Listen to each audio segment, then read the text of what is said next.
Hola a todos, bienvenidos a Invernomics, mi nombre es Sergio. En 2021 se firmaron más de 33.000 operaciones de subrogación hipotecaria. Esta cifra es un 129% superior a las cifras que teníamos en 2020 y no es casualidad, ya que hemos atravesado y estamos atravesando el mejor momento de la historia para cambiar nuestra hipoteca, para subrogar nuestra hipoteca y así ahorrar muchísimo dinero. Yo acabo de subrogar 2 hipotecas, os voy a contar un poco mi experiencia personal, pero también vamos a ver ¿qué es una subrogación hipotecaria? Porque igual hay mucha gente que no conoce exactamente de qué se trata y vamos a ver los puntos más importantes que hay que tener en cuenta a la hora de realizar esta operación con éxito.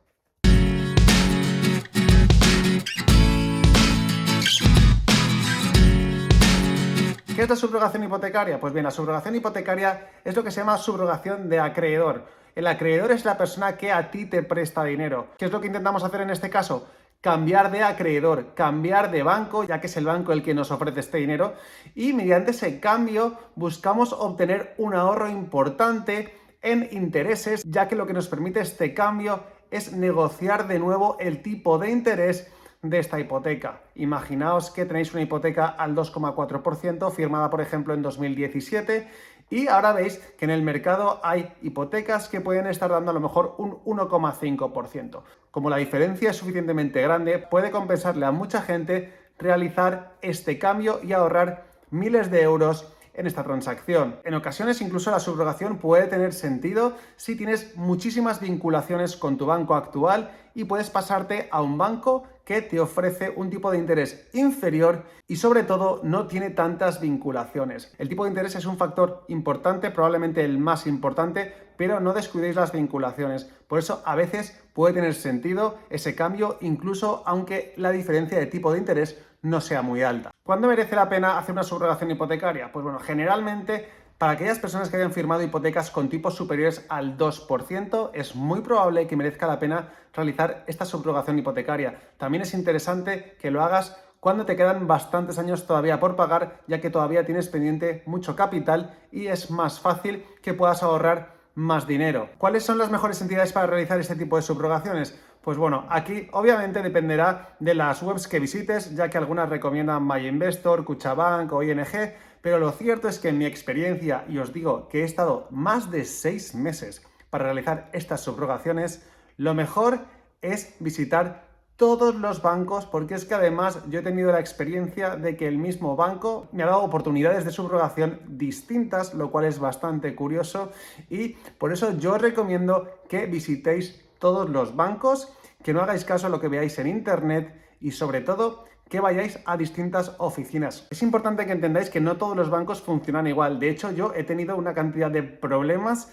que no os podréis ni imaginar para encontrar realmente la oferta que se adaptaba a mis necesidades. Por ejemplo, hay muchos bancos que directamente, si tienes el inmueble alquilado, no te permiten la subrogación, lo cual es algo que a mí obviamente me afectaba y ya me ponía fuera de cualquier tipo de negociación con ese banco. Además, también hay bancos que exigen un capital mínimo. Por ejemplo, si no recuerdo mal, con MyInvestor, mínimo 100.000 euros, con lo cual tampoco me valía porque mis 2 hipotecas tenían un capital pendiente inferior a esa cantidad. Luego hay bancos, por ejemplo, que me sorprendían mucho, ya que no tenían en cuenta el valor de tasación, sino el valor de compra, lo cual esto a mí me perjudicaba mucho, ya que yo inicialmente firmé hipotecas con un 97-98% de financiación, lo cual me benefició mucho para apalancarme, pero luego tenía problemas porque esos bancos veían que estaba cerca, pero no llegaba todavía a ese 80%, con lo cual me decían que no, que daba igual que el precio de mercado actual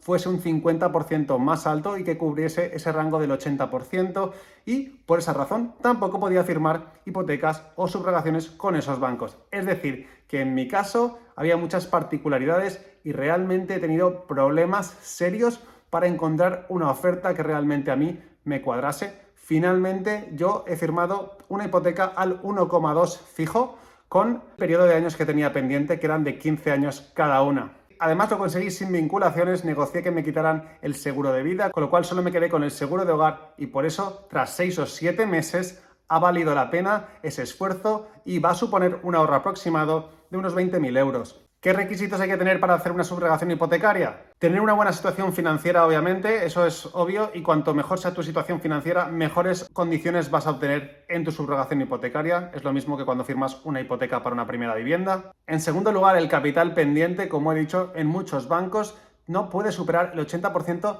pero esto es un poco confuso porque en general tendría que ser del valor de tasación, pero algunos utilizan el valor de compra. Por lo tanto, si estabas en una situación similar a la mía, con un porcentaje alto financiado inicialmente, aunque haya subido tu inmueble, les da igual y muchos bancos te tirarán atrás la operación simplemente por eso. Además, muchos bancos en vez del 80 te financiarán solo el 70 si son segundas viviendas, con lo cual esto puede ser un gran problema. Generalmente te pedirán que hayas pagado en torno a 2 años de hipoteca, aunque hay bancos que pueden aceptar que solo hayas pagado la hipoteca durante 1 año. Los documentos que tienes que entregar son los mismos que cuando pides una hipoteca y obviamente también tendrás que entregar la información relativa al inmueble que pretendes subrogar. Generalmente cuando se hace una subrogación hipotecaria no puedes cambiar, por ejemplo, la duración del préstamo. Esto se haría generalmente con una novación hipotecaria, que es un cambio de las condiciones o de otros términos del contrato. Así que asume que cuando haces la subrogación hipotecaria lo que vas a intentar es mejorar el tipo de interés y librarte o quitarte algunas vinculaciones que tenías con el otro banco. Por ejemplo, mediante una subrogación generalmente no podrás extraer equity, eso tendrías que hacerlo a través de una novación.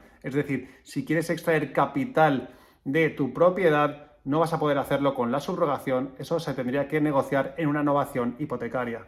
En general, la gran mayoría de los costes los va a soportar el banco de esta subrogación hipotecaria, salvo la tasación, que algunas te lo cobran a ti. Y también tendrás que tener en cuenta el coste por subrogación. Es importante que entiendas que no hay un límite máximo en el número de subrogaciones que tú puedes hacer, con lo cual, en teoría, si saliese una mejor hipoteca en el futuro, podrías de nuevo realizar una subrogación hipotecaria. Lo cierto es que si firmas con muy buenas condiciones, probablemente ya no te interese porque el margen será muy bajito y pagar el coste o comisión por cambiar de banco probablemente ya no te compense. Además, tened en cuenta que si os estáis desgravando por vivienda habitual, realizar una subrogación no va a cambiar nada, es decir, os vais a seguir beneficiando de la desgravación por vivienda habitual. Aunque a mí me haya costado 7 meses subrogar la hipoteca, no quiere decir que el proceso sea tan largo, simplemente que yo estuve comparando mucho y hablando con muchas sucursales de distintos bancos. Por eso, tened en cuenta que generalmente, si decidís hacer una operación de este tipo, una vez elijáis el banco concreto, no debería tardar más de 1 o 2 meses en realizarse esta operación. Sed pacientes, negociad bien. Si alguien quiere el contacto mío, os lo puedo pasar siempre y cuando me escribáis por correo electrónico en invernomics@gmail.com. Mucha suerte con tu subrogación y no subestimes este tipo de transacción, ya que puede ahorrarte miles de euros. Esto es todo por hoy, nos vemos muy pronto y recordad siempre invertir con sentido.